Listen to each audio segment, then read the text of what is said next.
crazy. My husband started attacking my AP after he caught us hand in hand, and then I was careless, and it was really so stupid of me to go outside my marriage and commit adultery. The consequences that I had faced after I was caught by my husband that I was having an affair outside our relationship were heartless and demonic.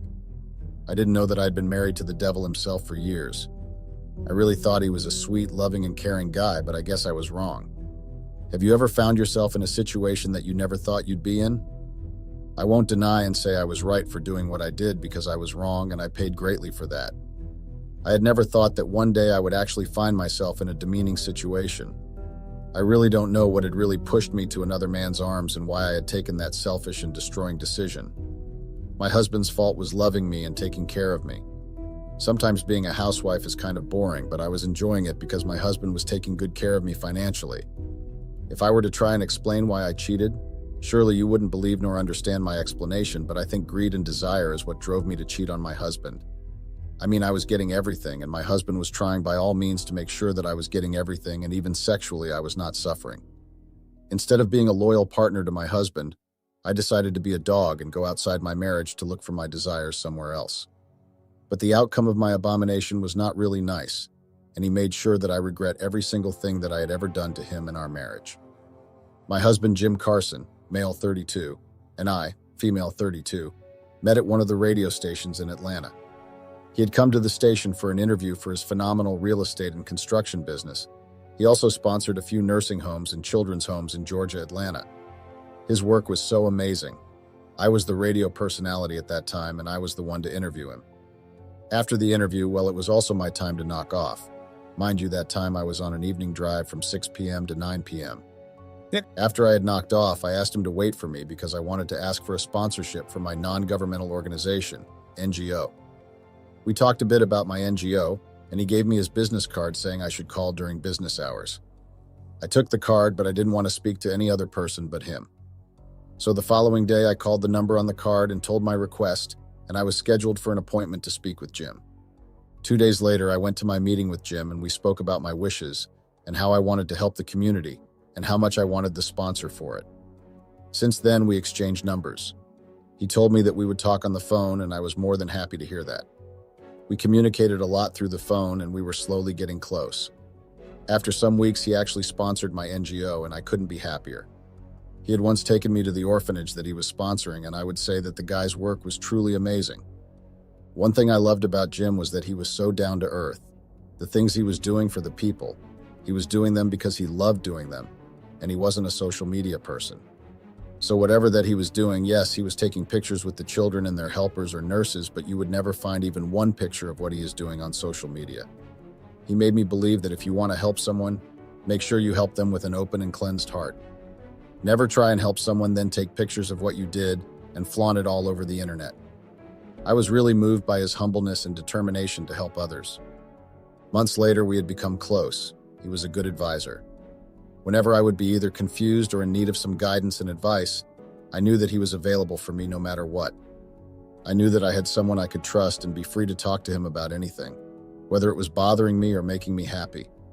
He used to help me brainstorm some problem-solving techniques for my NGO, and I really loved every minute that I would spend with him. You know when someone knows the real you within a few months of knowing each other? That was Jim. He knew me from inside and outside. I had learned a lot during the time of our friendship until we got married. Jim is a very smart man with so many talents and a great mind. He is business-minded, and I like that about him because he would always chase the plan that he has or the dream that he had. We were friends for over 7 months, and I would say that time gave me a lot of opportunity to learn about Jim. Then later we got into a relationship. We were so inseparable. We would go together to visit the homes that he was sponsoring and help those who were in need. After we had officialized our relationship, we enjoyed our dating phase for a couple of months up until he proposed on the 14th of February. I won't lie and say I wasn't happy because I was ecstatic. It felt like a dream come true. I mean, I had found my true love, my mentor, my best friend. I had found a whole package in one person, and I wouldn't ask for another partner either than him. Jim gave me everything and more. Then we got married during summer holidays in June, and I was the happiest girl alive. Our marriage was a bliss. I had everything that I had asked for. I had a loving, caring, and supportive husband. A few months later in our marriage, Jim and I had a talk about starting a family, and I was more than ready to start my own family with Jim, and have our own mini-us. But in order for that to happen, Jim had asked me to take an early retirement at work, saying that I should get enough rest so that my body can be able to carry a child. I knew that if I were to retire or resign from my job early, Jim was going to take good care of me. Already I was getting enough allowance from Jim for just being his wife. I was no longer using my work salary because my husband had been taking care of me financially. I never lacked anything, from intimacy to pampering, Jim's time and attention. Till today, I'm still trying to figure out what drove me to be living two lives while I had everything and more that I was getting from Jim. Time passed. I was starting to get bored in the house. Jim was always busy at work, and it wasn't easy for him to give me much attention anymore because his construction business had been growing so fast and getting so many projects to do. They had a lot of building to do since they are in building construction. I was happy that my husband's businesses were going well because it meant more money was coming in, but it was really affecting our relationship, and our relationship had started to be all about him and his work and the projects that they were doing. I won't lie, it was kind of boring sometimes to me because it was always about work. Even if we were on a dinner table, he would be speaking about his upcoming project and the houses that he has to renovate for his real estate business. My husband is very determined and a hard worker, but sometimes I would miss him, I would miss his touch, his jokes, and everything. One day I downloaded a dating app because I was bored and I needed someone who can give me some action. I was tired of helping myself sexually. So as I was scrolling, I became a match with some handsome guy whose name was Eric Mayer, male, 33. When I looked through the guy's profile, I was really taken. I mean, he was what I needed in a man. He was slim fit with fair complexion and sexy green eyes. He made me feel wet just by looking at his pictures. So the guy sent me a text and we started talking through the app. Our conversations were flowing. It was like we had known each other for a very long time. We had chemistry, the connection was there. We spoke for a couple of days and we had also exchanged numbers, so we were chatting on WhatsApp Messenger mostly. We had done some video calls. Well, not just normal video calls, but those nasty and freaky video calls. I had thought that that man was just for me. Eric and I had the same desires, and we connected in a way that I can't even explain. Weeks passed. Eric and I had met twice, and to say I was taken by the guy's action would be an understatement. He was on top of this world. I'm not saying my husband didn't have action, but he was always busy, and I was not getting anything from him anymore except for his money and a few kisses here and there, but it was seriously boring. I needed some intimacy, someone who would be able to take me to another planet and make me see the ninth cloud. Since Jim wasn't there to help me with my desires, I used Eric for my satisfaction. The guy made sure that I was overly satisfied and I had reached my climax. That's how our affair started. Well, we started calling our thing an affair when we had seen each other for the third time, and both of us couldn't get enough of each other. I was so much into the moment to the point that I even lived a double life. I loved my husband a lot, but I loved what Eric was doing to me more. I had been living a double life, sneaking around behind my husband's back with a man named Eric. Their affair had been going on for months, hidden beneath layers of lies and deceit. I knew that if Jim was to find out, a lot would be destroyed and lost. I know what I did was really a selfish and greedy move, but my affair with Eric was only for intimacy and nothing more.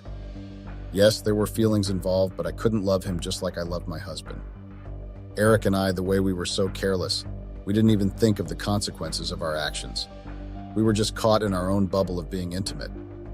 I really loved how Eric was making me feel worthy of his time and attention. I know that Jim was always at work because he wanted us to have a good life, and so that he would be able to take care of me without any struggles. So one fateful day, as Eric and I were strolling through the park, lost in our own little world, we failed to notice my husband Jim approaching from the opposite direction. As we turned a corner, there he was, standing right in front of us, his expression a mix of shock and betrayal. The shock on his face quickly turned into anger as he confronted us, feeling betrayed and hurt by my actions. The way he was so angry, well, even angry is a small word. He was enraged and unable to control his emotions. He lashed out at my affair, Eric resulting in a physical altercation that left us all shaken and embarrassed. I didn't know what to do nor say. I knew that if I were to say something, I would say something wrong and it would anger him more. I tried separating him from Eric because he was attacking Eric and was hurting him so bad. People were looking at us like they were given a free show. Jim was so heartless, and the way he was angry, he wasn't stoppable. I tried to take him away from Eric, but he was just strong to a point that I even gained myself a fist unintentionally. When people saw that Jim was doing too much to a guy, they interfered and separated Jim from Eric. Eric was also fighting back, but Jim was overpowering him. I didn't know the kind of power that Jim had that day. I tried talking to him and told him that it wasn't what it looked like, every guilty person's statement, but he just glanced at me and told me that I would find him at home. He then left me there to imagine. After the chaotic scene, we all went our separate ways, but the tension and guilt weighed heavily on my mind as I made my way back home. My mind kept wondering what was waiting for me at home, and I was kind of scared to go back home, especially when Jim was still angry. As much as I was really scared to face Jim, but I knew that I had to somehow, so I would get over it and move on. I had a hope that he would believe my lie and forgive me. I didn't want to lose my husband just because of a fling and desires, but I guess sometimes hopes are only meant to stay as hopes. As I entered our empty house, the reality of what had just transpired hit me like a ton of bricks. When I got home, I couldn't believe my eyes. I was met by smoke that was coming from the car garage. I really thought that maybe Jim had done something to himself, so I rushed to where the smoke was coming from. When I reached the garage, I saw Jim holding all my new clothes. Well, the clothes that were bought by his money, he was actually setting them on fire. I tried asking him to stop and somehow tried to take them off him, but he just slapped me and told me to go inside and take all my old rags and go out of his house. I couldn't believe what Jim was really doing.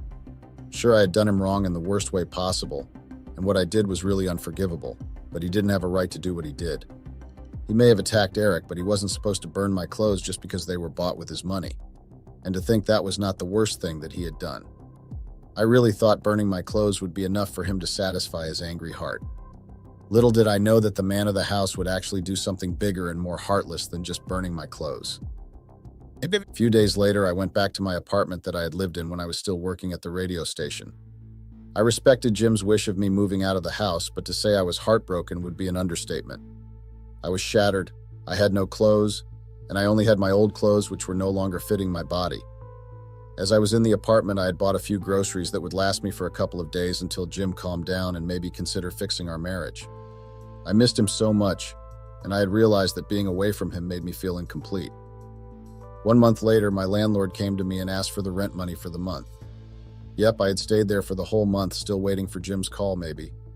I had tried calling him and sent him so many text messages, hoping that he would get back to me at least. I told the landlord that I would go to the shops, then I would withdraw the rent money. When I got into the grocery store, I had already brought everything that I needed, and when I got to the pay register, I got the shock of my life. As I was taking out my items on the trolley, I tried swiping my card, but the card just declined. I tried several times and even tried other cards to see if they would go through, but no, they all declined. I even went to the ATM, but I only got an ATM slip. It was really frustrating and embarrassing because I had made other people wait in line for like 15 minutes while I was trying to withdraw the cash, but failing. I then decided to go to the bank's branch to find out what was happening and why my money was not coming out in all my cards. When I got to the bank, I was assisted, and I was told the most unbelievable thing ever. I was told that my accounts had no money, and the other that Jim had opened for me was blocked and reported as a fraudster account. I just couldn't believe Jim. Mind you, that time I had no food in the apartment, I haven't paid rent, meaning my life was just F*********** D up. Jim managed to ruin my life just because of an affair that I had with Eric. Worst part is that he didn't even want to give me a chance to explain myself, even though he wasn't going to believe me, but I felt the need to explain myself to him so he could understand why I had done what I did. I was feeling neglected for heaven's sake, and it was all his fault. I'm not saying he wasn't supposed to focus on his work and his projects, but he had to remember that he had a wife that he had left in the house that also needed his time and attention. I needed him. I needed his attention, time, and affection, but he wasn't there. I was faced with the aftermath of my choices and the consequences of my infidelity, feeling a mix of regret, shame, and confusion. I just didn't know how to recover from the whole thing. Jim had hammered the last nail in my life. He had completely destroyed me, and I had not come back from it. I didn't even have any cash on me. I knew there and then that I had to go back home. I called my mother and asked her to fetch me. Unfortunately, she wasn't around, but I was lucky enough because she sent me some cash that would take me from Georgia to Virginia Highland. My heart was so shattered. I even thought of doing the worst to myself, but I would think of my mother and how she would feel. My mother was really disappointed in me when she learnt about what had really happened between Jim and I. She asked me once, but I didn't give her straight answers. I told her lies. I just couldn't bring myself to tell her what had really happened to my marriage. I think she called Jim and asked what had really happened between us because a day after I had told her the lies. She came to my room with rage written all over her face. She was super angry and disappointed. She asked why I had acted like a hook and went outside my marriage and committed adultery. The worst part, gallivant with my affair in public, knowing very well that my husband is a traveling man. He goes everywhere for his businesses. I knew that what I did would have consequences and bad outcomes, but I wasn't expecting something so big. My life was literally ruined, but I guess it was karma, and it had visited my doorstep earlier than I had expected. I know I had hurt Jim in the worst way possible, but did he really have to avenge himself like this? I stayed in my room for months trying to get to terms with what had happened to my marriage. 2 weeks after I had been home, a postman had delivered an envelope on my doorstep, and I just couldn't believe my eyes. I had hoped that maybe Jim would come back to his senses since he hadn't sent the divorce papers. So he waited for weeks to send divorce papers after he had made sure that I was down and out. I was really shattered. I was depressed. I didn't even want to face the outside. All I wanted was to disappear at least and go to the place where no one knows me. I spent months indoors and decided that it was time to move on. With my mother's help, of course, she got me help, a therapist that spent a lot of time trying to make me open up about my marriage troubles. It took her 2 weeks trying to make me open up, and I was really grateful for her patience. I eventually opened up and tried to let go of the past and focus on the future. In a moment of clarity, I knew I had to make things right and face the music for my actions. A few weeks later, I was slowly getting back to being my old self, and I was trying to pick up the pieces that had been broken. I knew that in order for me to move on, I had to start by forgiving myself and forgive Jim. So I sat down in my room and wrote a heartfelt letter to my husband, pouring out my remorse and asking for his forgiveness. I know that I had done him wrong, and I was really regretting my actions. I was driven by greed and desires that clouded my eyes and made me take bad decisions. It was really a lot to take in, but I knew that bit by bit I had to move on and live my life to the fullest. I had even applied for jobs in different radio stations. I had a hope that with the experience and the years that I had spent at Atlanta radio station, they would work in my favor and maybe get me a space. My mother was the support system that I had needed and my strength to get me going. I would never trade that woman for nothing. She is truly my rock and my fortress. She made me believe that everything would be okay and I would heal eventually. My separation with Jim really destroyed me. I had thought I would never be able to get up, but by the grace of God, I did get up stronger than ever. But what I owe myself now is forgiving Jim for the distraction that he had caused my life. I really want to move on, but it seems like there is something pulling me back, and it is longing for Jim. Please help me because I really don't know how I can approach Jim. Please advise me on this one. I am Sophia, 31, and have been married to Robin, 38, for the past 7 years. This is a post that I am writing to lessen the burden of a secret that I have been carrying for more than 2 years. I feel like it is high time I share my secret to free myself of the burden and feel a little better about it. I am not writing it for people to judge me or give me advice. This post is solely for the purpose of releasing my anxiety and nothing more. I would appreciate it if people would be respectful about the things I would be sharing below. I hope that by sharing my secret, I can find some solace and perhaps even inspire others who may be going through a similar experience. It takes a lot of courage to open up about something so personal, but I believe it's necessary for my own well-being. Please understand that this is a vulnerable moment for me, and your understanding and support would mean the world to me. Robin had been my first work crush. By work crush, I mean that he was a guy I had a crush on when I was at work. I used to work at a cafe as a barista where Robin would come every morning to grab a cup of coffee. My morning would always begin with him placing his order with me, and my day would be made. It had become like a ritual of mine from Monday to Friday to wait for him to walk in and look for me. I was 23 at that time and was taking a break before I started my master's. I would soon be starting college and would have to leave my job, so I took a bold step so that I don't regret not taking action about my crush. So, a week before my last day at the cafe, I slipped in my number along with a napkin and prayed that he would notice. There was absolutely nothing for the next 2 days. He came in as usual and ordered his coffee, acting as if nothing happened. I was about to give up thinking maybe he threw the napkin without even noticing my number. I encouraged myself that at least I tried to make a step. The third day, he came in as usual for his coffee and asked what time I got off work. Oh my God, my world stopped. I could not believe what I was hearing. It felt like a dream come true. I quickly replied, trying to hide my excitement, and told him my shift ended at 6 p.m. We exchanged smiles and he left the cafe, leaving me eagerly anticipating the end of my shift. The rest of the day seemed to drag on, but finally, it was 6 p.m. and I couldn't wait to see what would happen next. He took me out for dinner that day, and there were instant sparks between us. I told him about my plans of starting my master's soon. He was impressed by my clarity in life. I found him to be a responsible, loyal, and caring person in the 3 hours that we spent with each other that day. He would make time on weekends to come and meet me after my classes, and we would go on dates. 3 months of dating made me realize that this was the man I would want to spend the rest of my life with. And knowing Robin very well, I knew that he would never take the first step. I would have to leave hints for him to know that we were ready to take it forward. I would drop subtle hints about our future together, such as mentioning my dreams and goals, hoping that Robin would catch on and express his own desires. Despite my efforts, Robin remained hesitant, perhaps unsure of how to approach the topic. However, deep down, I knew that our connection was strong enough to withstand any obstacles we may face in taking our relationship to the next level. I understood that I would be the one that would have to pop the question. My master's classes had started, and we moved in together to a house which was close to my college, so that I could save time on travel. We were enjoying living together. Robin would make me breakfast every day before I left for my classes. It was almost 2 months since we moved in, but there was no sign of Robin indicating to take the next step in our relationship. I decided to change the norm and proposed to Robin on his birthday, which was coming soon. I crafted a handmade card for him and wrote a small and beautiful poem on it to help me with my proposal. On his birthday, we went out with friends, danced, got drunk, and finally came home.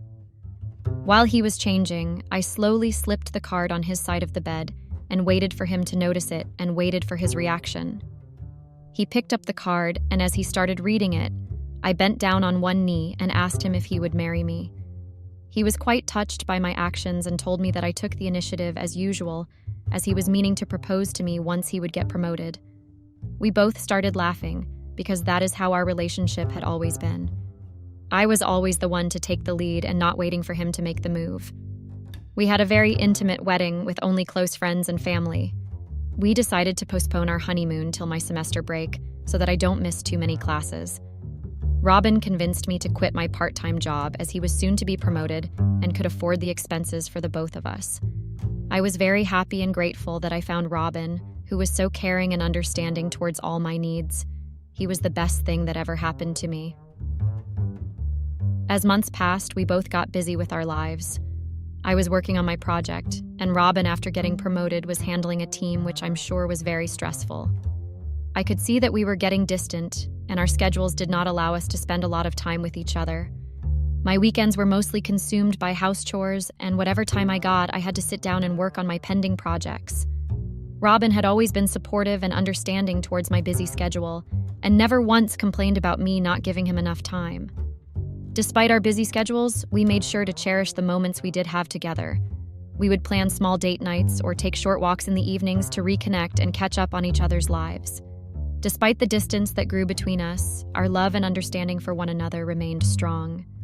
Despite our busy lives, we still made an effort to communicate and check in with each other regularly. We would send each other thoughtful messages or plan small surprises to show our love and appreciation. Despite the distance, our emotional connection remained strong, and we both understood the importance of maintaining a healthy balance between work and marriage. It was my semester break, and as we had decided, we went on our honeymoon. It was the first time in 6 months that Robin and I would be spending a whole week with each other, without any external interference like college work or family. I wanted it to be the best week of our lives, so I made sure that I carry all my cute little dresses to impress Robin. We did a lot of sightseeing during the day, but I was more looking forward to the nights. To my disappointment, Robin was not that great in bed. I have had a lot of experience in the past and knew what satisfaction feels like. I reassured myself that sex was just a part of marriage, and Robin was still great at many other things. I should not let just one factor affect what I think about Robin in our marriage. I was sure that if we had sex regularly, it would only get better and our sex life would improve. The entire week went by, but with me being disappointed every single night. I told myself to give some more time to Robin to get better, and if not, maybe talk to him about what he could do to make it better. I reminded myself that a strong emotional connection and companionship were also crucial aspects of a successful marriage. However, as the days passed, my disappointment continued to grow, making me consider discussing the issue with Robin and exploring potential solutions together. I believe that open communication and mutual understanding would be the key in finding a resolution that could enhance our overall satisfaction in our relationship. It had been 2 years of unsatisfactory sex with Robin. My frustration and thirst for a good, long, and satisfying sex kept building. I was at the end of my course, and I would soon be receiving my master's degree. Though I could post about my prolific academic achievements, I could not do the same about my marriage. I had hoped that in the past 2 years, Robin would have learned something and improved his skills. But I just kept noticing that his level had kept declining over time. I was tired of self-pleasure and wanted more than that. I decided to have an open and honest conversation with Robin about my needs and desires. I expressed my concerns and explained that I needed a deeper connection and fulfillment in our intimate moments. I hoped that by communicating my feelings, we could work together to find a solution that would bring back the passion and satisfaction we both desired. It was already 2 months that I had completed my master's and had started staying at home and was dying of boredom. One day at the grocery store, I saw someone giving out flyers about a new startup, and the company was looking for immediate joiners. I got one of the flyers home and discussed it with Robin if I could join this company. I know that since it was the startup, the pay would not be that great, but I was not looking to join for the money, but to save myself from the boredom at home. After discussing the potential opportunities and challenges, we both agreed that it could be a great opportunity for me to break free from the monotony of staying at home. With a renewed sense of purpose, I eagerly filled out the application form and submitted it, hoping for a positive response from the company. Despite the low pay, I was eager to break free from the monotony of staying at home and grab this exciting opportunity for personal growth. The sex life continued to be dull for me despite Robin's efforts to satisfy me. I would always remain unsatisfied and tried to act as if Robin was improving, and I had no complaints about sex. But to be honest, I was far from happy with my sex life. I started focusing on my job, which was the new and exciting thing in my life right now. I started working at my new job, which currently had only 3 people in the entire office. There was the owner, Ivan, who was young and determined to create history. Then there was a marketing head, Simon, and me. It was all new to me, and I was excited to finally come out of my boring routine and try something new. Since it was a startup, there were no fixed working hours, and we could be flexible with our schedules. One rainy day, it was just Ivan and me in the office. Simon was sick and would not be able to make it. I was all wet by the time I reached the office, as I had walked like always from home. When I reached the office, I saw Ivan making a cup of coffee, and on seeing me, he made a cup for me as well. I smiled at him, and we both started drinking the coffee. My top was a little wet, along with my hair. I tried to dry them while having my coffee. I did not realize that my top was transparent and my bra was visible. Ivan told me that I might want to go to the restroom to fix my clothes. It was then that I noticed how disheveled I looked. I was embarrassed to face Ivan after that, but he assured me that it was perfectly all right and not to worry about it. We started working, and then I bumped into Ivan at the fax machine and almost fell before he caught me. We were in a very awkward position, and our faces were too close to each other. Ivan kissed me suddenly, and I did not stop him. It had been so long that I kissed so passionately. It slowly turned into a make-out session right there in the fax room. When we realized what we were doing, Ivan gave me a sheepish smile and got up. My blouse was unbuttoned, and his shirt was on the floor. We both composed ourselves and tried to tidy ourselves. I felt a rush of emotions that I hadn't in a really long time. The way Ivan kissed me was extraordinary. I forgot everything else and wished him to continue kissing me. We went back to the main office, but the sexual tension was irresistible. Every time we came near each other, I could sense that both our hearts were beating faster. We tried to keep our distance and avoid each other's gaze so that we could focus on work. With just me and Ivan as the only people in the office, it made it even more difficult. I went to the washroom to divert my attention. I could not help but smile at myself for the passionate encounter that we had. I had never felt so sexually aroused in a long time. I knew what I was thinking was wrong, but I could not stop myself from thinking what it would be like to have sex with Ivan. He was a terrific kisser, so I wondered how good he would be in bed. I cursed myself to be thinking this way and went back to my seat. I could see Ivan having his own struggles to control his emotions. He asked me to leave early. Probably that was the best way to avoid a disaster. I went home, changed, but couldn't stop myself from thinking about what happened between me and Ivan. I was trying to keep myself busy with house chores, but I just could not get the feelings of arousal out of my head. Robin came home and we made dinner together. I could not stop myself from thinking, what if Ivan would be here in Robin's place? I cursed myself from having such wild thoughts and was grateful for the life I had right now. The next day, I went to work as usual. Ivan was at his desk working on something. He told me that Simon was still sick and would not be coming in for a few days. This made me happy on the inside that I would get to spend the entire time alone with Ivan, and who knows, things may go the way I wanted them to. I came prepared today, looking extra beautiful and putting on a sexier top. I could see that Ivan was checking me out, so I acted as if I was reading something very intently. I walked up to Ivan after a while and asked him if he could help me with shortlisting a few ideas. We both sat close to each other, and I could see Ivan having a difficult time focusing on work. I was having fun as I was able to do this to someone after a long time, and it was as good as always. We were looking at a page when our hands were too close, and I held his hand as a sign of approval that I did not mind what happened yesterday and would not mind if it happened today too. I looked at Ivan and smiled, still holding his hand. I guess this was the cue Ivan was waiting for. He pulled me towards him. We made out on the work table, and this time it was a complete sexual pleasure ride. I felt great after having sex. I don't remember the last time I had sex and was fully satisfied by it. It felt great, and I finally enjoyed myself to the fullest. We both lied down naked for a while and then we got dressed. We did not even address if this was love or lust, as we both clearly knew it was all sexual. I loved Robin with the depths of my heart, but there was no denying that Ivan was the one who could help me satisfy my sexual needs. I was torn between morals and self-satisfaction. I couldn't help but question my own values and desires, torn between the emotional connection I had with Robin and the undeniable physical satisfaction I found with Ivan. It was a constant battle within me, trying to reconcile my moral compass with my need for self-fulfillment.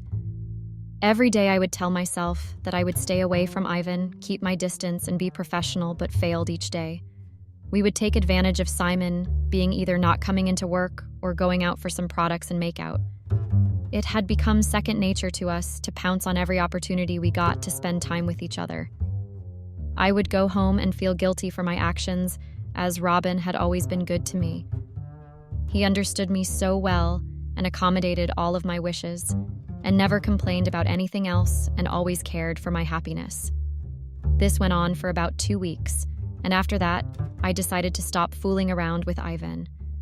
It was not Robin's fault, and it would be horrible of me to do all this behind his back, especially when he had always been good to me. I decided to talk to Ivan and make it clear that whatever happened in the past should not be happening in the present. Ivan was understanding and said that he respected my decision and would not cross the line until I did. I raised my eyebrows and decided to let it go, thinking that it was his ego talking. I felt very good about my decision, that I did the right thing. I went home feeling light and wanted to make it special. I cooked and decorated our house as a surprise for Robin. I told Robin that I wanted to have sex, and we did, but it lasted for less than a minute. Robin was done, and he said he was tired and sleepy. In the next 10 minutes, he was already snoring. I was so happy and so sure in the morning about my decision to distance myself from Ivan, but now I was regretting it. I couldn't help but feel a sense of disappointment and frustration as I lay awake next to Robin, questioning if I had made the right choice. The conflicting emotions left me longing for the connection and intimacy I shared with Ivan. The next day, I went to work and tried my best to get Ivan's attention. He kept ignoring me and continued his conversation with Simon. Simon then said that he might have to go out to get a few things, and that raised my hopes to get some alone time with Ivan where I could talk to him. To my surprise, Ivan decided to join Simon and help him with shortlisting the items that were required. I was left alone in the office, wondering if Ivan was doing this on purpose, or did he really want to keep his distance from me? Simon and Ivan came back after 2 hours and were busy organizing the stuff that they bought.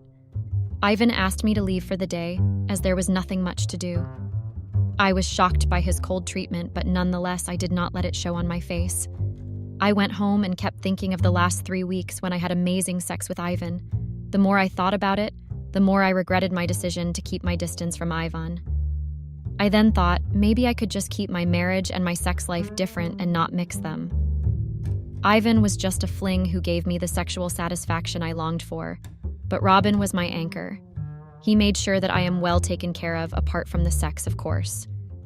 I had plenty of free time to come up with a plan where both these lives stayed apart and never overlapped with each other. I convinced myself that I could do it since Robin had a very tight schedule every day, and that hardly changed ever. And I had no fixed work hours. Robin would always text me where he was and what he was doing. It would not be difficult for me to continue my affair with Ivan without Robin knowing anything about it. I reasoned that I wasn't doing anything wrong, but just trying to fulfill my desires and keep me sexually happy. This was the only way I could go about it without feeling guilty. The next day, as I was getting ready for work, Ivan sent me a text asking me to take a leave as there was nothing much to do anyway. I was angry and knew that this was definitely Ivan's way of getting back at me for cutting him off. I told him that I was anyway going to take a sick leave as I wasn't keeping well. There was just a 2-word reply from him asking me to take care, which angered me even more. I needed to do something to get Ivan's attention back. After 2 hours, I messaged Ivan that I was very sick and wanted to go to the hospital, but Robin was stuck in a meeting and could not make it for at least the next 2 hours. Since Ivan was the only one I could think of who is close to our house, I asked him if it wasn't too much of a bother. Could he take me to the hospital? I acted very formal and made it look like I would not mind even if he did not come. It took him a while to reply that he would not have a problem and that he can come. I sent him the address and asked him to come directly inside, as I would leave the door open for him. He came after 20 minutes, and I was lying on the couch in a blanket, acting as if I was in severe pain. He came and I told him to help me get up. I slowly removed my blanket, revealing the nightdress that I had been wearing. He looked at my clothes in shock, and then looked at my face to see if I was really sick. I gave him a naughty smile and asked him if he liked what he saw. He tried to act stiff and said that he was only here because he thought that I was in pain. I told him that I was because he was avoiding me. I told him that I was sorry for pushing him away, and I would do anything to make it up to him. He could see the flirtatious expression on my face, in my tiny dress, seducing him. He asked me if I missed him, and I told him I missed his body more than him. He kissed me, and we started making out on the couch. We did get a call from Simon, and Yvonne told him that he would drop me home from the hospital and get back to work. We made passionate love to each other. Ivan left after 2 hours, and I cleaned the house, removing any traces of our romance from the house before Robin came home. I was in very high spirits when Robin came home. He asked me about it, and I said that I was praised for my work at the office today. I lied, as I had every intention of hiding my affair from Robin. This went on for almost 2 years. We would make the most of our time whenever we got a chance to make out in the office or at home. Ivan was young and had a lot of stamina. He even had ideas that we would try out. We decided that we would try out every place in the office and at home. It was like a thrill and the sudden rush of adrenaline to try out new things in sex, and it was very exciting. It felt like I was in college again, having multiple affairs with guys and sneaking out with them. Robin noticed that I had been extremely happy, for which I quickly told him that our startup was doing great thanks to my idea, and I was constantly being complimented for it. Robin looked genuinely happy for my success. I felt guilty about it, but I reminded myself that I was only doing this for sex. There was no emotional connection between Ivan and me. Ivan and I were perfect examples of friends with benefits. We would meet, have sex, get dressed, and resume work. There was never anything about sharing stories, experiences, or even trying to get to know each other. It was commitment-free and perfect. This was exactly what I was missing in life, and this reduced my guilt of cheating on Robin. It was our 5th-year marriage anniversary, and Robin had booked us a fancy restaurant. We both enjoyed the night, and after that, he took me to the hotel suite that he had booked for 2 days. He had booked me a spa and a massage. He said that I had been working too hard and deserved to be pampered.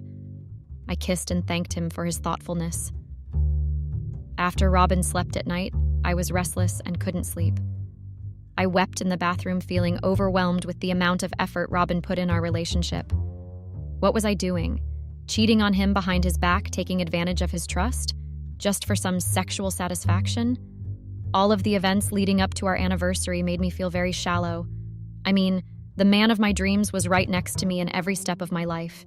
He helped me complete my education without even running around part-time jobs to pay for the tuition. Here I was, having sex with my boss just for a few minutes of pleasure. I vowed that I would quit and cut off all ties with Ivan. This could be the only way that I could stop myself from continuing to live like this. We went home after our anniversary weekend together. I told Robin that I would like to quit my job if he had no issues. He said he was listening, and if there was something bothering me, he was always there to lend an ear. I could not bring myself to tell him about the affair. I did not know what to say, so I blurted out that maybe we should think about expanding our family, and that would mean I am always happy and stress-free. Leaving my job will help me with that, and we could try conceiving at various times of the day. To be very frank, I had no clue what I was talking about, but as long as it felt convincing, it would be okay. Robin felt so happy with this news that he carried me in his arms and told me that this was the best gift so far. I could not stop myself from smiling, looking at the happiness all this brought to Robin's face. I thought that maybe this was my only way out of this situation. I went in the next day and handed in my resignation letter. Ivan was shocked. Actually, shocked would be an understatement. He was more than shocked. I lied that I was pregnant and my husband wanted me to quit. He looked scared of my pregnancy. He could not say much in front of Simon. He accepted my resignation and congratulated me. He acted as if he was helping me pack my stuff when he asked me if I was really pregnant and if the baby was his. I hated him for being so selfish in such a situation. I knew I was doing the right thing by cutting all ties with him. I told him not to worry about it. It was not his, and even if it was, then Robin would not know about it. He seemed relieved with this information. I quickly put all my stuff together and bid everyone goodbye and came home. I sat and thought about the way Ivan had reacted. I was happy that I ended things with him before Robin found out about it. There was no way Ivan would take me in if I left Robin and went to him. I was glad I made the right choice. Robin and I tried getting pregnant, and after 1 year, we were blessed with a baby girl. Robin and I were overjoyed at having a baby in our lives. We moved to a different city as Robin got a better offer from another company. We were settling in pretty well and really liked our new neighborhood. Robin said that he wanted to host a party for a few of his colleagues with whom he would be working for the next few years and wanted to bond. I was all up for it and was excited to see Robin make progress at work. Everything was set up for the weekend party. It was time for the guests to come, so I quickly got myself dressed and sent our daughter to her grandparents. When I went down, everyone was already mingling among themselves. I tried to look for Robin and went to the kitchen to find him. I saw him talking to someone near the pool, so I walked up to them when Robin introduced me to his new boss. It was Ivan. I was surprised, and Ivan acted as if he had known me for a very long time. He hugged me and told me that I looked great. I introduced Robin to Ivan as the guy who owned the startup I was working for. Robin, who had always been so clueless, felt so happy that we knew someone in this new city. I prayed for this to be a dream, as I never wanted to ever meet Ivan in my life. As the party progressed, I could see Ivan stealing glances at me. I tried my best to avoid him. When he finally got an opportunity, he walked towards me and asked me if I missed him. I told him that I completely forgot about him and there was nothing to miss. I consciously avoided him and even left early, telling Robin that I was tired. I am writing this as repentance for my sins of cheating on Robin. Life has been great for the past 2 years, but now my past has come back to haunt me. I have changed in the past 2 years by completely devoting myself to Robin. I became the best wife and the best mother and made sure to keep my family above all. Never in my wildest dreams did I imagine that I would have to face my past again, and that too in such a way. I have been having a lot of sleepless nights ever since I saw Ivan and him having that sinister smile on his face. I'm scared that he would tell Robin about our affair, which would shatter the perfect family that I had created for myself. My intention in sharing this deeply personal and painful story is not to elicit sympathy or justification, but rather to encourage reflection, personal accountability, and the pursuit of a healthy and transparent relationship. By acknowledging our mistakes, learning from them, and making amends, we can transform the wreckage of destructive behavior into a foundation of a better future. Update. It has been 3 months since we moved here, and Robin is very happy with his new workplace and colleagues. I am trying to figure out ways to convince Robin to either change this job or move to a different city. I know that it is going to be a task as we just started settling in. I don't know how to convince Robin of it. I am in two minds whether to come clean or not in front of Robin and ask for forgiveness. I was young and immature to do something so wrong. I am scared of losing my daughter in this process. I have a lot to lose right now, and I am not willing to lose the life I have created. This is all my karma coming back to me. There was no way I could put Ivan in a bad light now after all these years, as Robin would know that something was fishy. He would not buy my stories of Ivan being a bad person, as I had not even once mentioned about being harassed at work, or even as much as a sexist comment is being passed at me. I have been in deep thought for the past few days on how to approach this subject with Robin. I know the best thing to do would be to come clean. My daughter is too small right now and needs a mother. I believed this was my perfect chance to come clean to Robin that will ensure that he does not take any drastic steps to separate us, and who knows, Robin might even forgive me and want us to put it behind us. My mind is all messed up right now, unable to think of a win situation to help me out of this mess. I prepared myself to tell Robin the entire truth and face the consequences of my actions. When Robin came home, I gave him a hot cup of coffee and sat across from him, preparing myself to come clean about my affair with Ivan in the past. I braced myself and told Robin that I had something important to discuss. He said he was all ears, and just when I was about to start with my confession, his phone rang. It was Ivan, and my heart skipped a beat. I wanted to be the first one to tell Robin about it, and by the look on his face, I could tell that Ivan was telling him something important. I just prayed and hoped it was not about our affair. After his call, Robin looked at me and said that Ivan was getting married and had invited us to the wedding. I sighed in relief and hugged him. Robin asked me what it was I wanted to talk about, and I just said that it was about our daughter's school. This way I dodged a bullet and hoped that it stays buried forever.